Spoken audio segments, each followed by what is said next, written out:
యూజువల్‌గా మనలో చాలామంది ఏమంటారంటే, నిద్ర సంగతి తర్వాత చూసుకుందాం.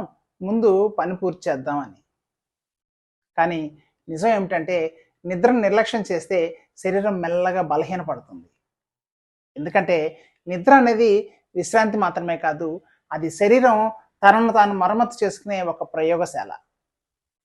మీరు నిద్రను తగ్గిస్తే శరీరం బలాన్ని కాదు, బతకడానికి కావాల్సిన కనీస శక్తిని మాత్రమే ఉత్పత్తి చేస్తుంది. శాస్త్రీయంగా చెప్పాలంటే డీప్ నిద్ర సమయంలోనే గ్రోత్ హార్మోన్ విడుదలవుతుంది.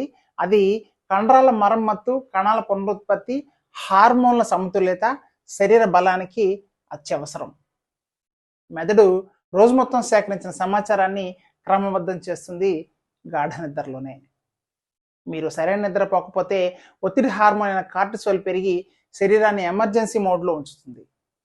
అది కొంతకాలం సరిపోతుంది, కానీ దీర్ఘకాలంలో శరీరాన్ని బలహీనపరుస్తుంది. రోగ నిరోధక శక్తి తగ్గుతుంది, బరువు పెరిగే అవకాశాలు పెరుగుతాయి. మధుమేహం, గుండె సమస్యల ప్రమాదం అధికమవుతుంది. చిరాకు, ఆందోళన, దృష్టిలోపం పెరుగుతాయి. రాత్రి నిద్ర చాలలేదు, అలసటగా ఉంది అంటుంటాం కదా, అది కేవలం అలసట కాదు, అది శరీరం నుండి వచ్చిన ఒక హెచ్చరిక. ఇక్కడే స్లీప్ హైజీన్ అతి ముఖ్యమైనది.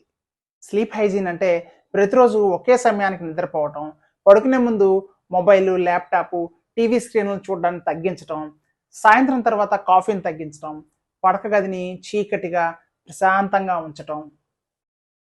గుర్తుంచుకోండి, నిద్ర ఒక లగ్జరీ కాదు, అది శరీరానికి అవసరమైన పునరుత్తేజం.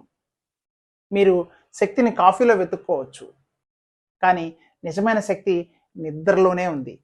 మీ శరీరాన్ని బలంగా ఉంచాలనుకుంటే మీ నిద్రను కాపాడుకోండి. నిద్రను త్యాగం చేయటం తెలివి కాదు, నిద్రను కాపాడుకోవటం విజ్ఞానం. మీ ఆరోగ్యం మీ నిర్ణయాల మీద ఆధారపడి ఉంటుంది. ఈ వీడియో నచ్చినట్లయితే లైక్ చేయండి, షేర్ చేయండి, నా ఛానల్ సబ్స్క్రైబ్ చేయండి.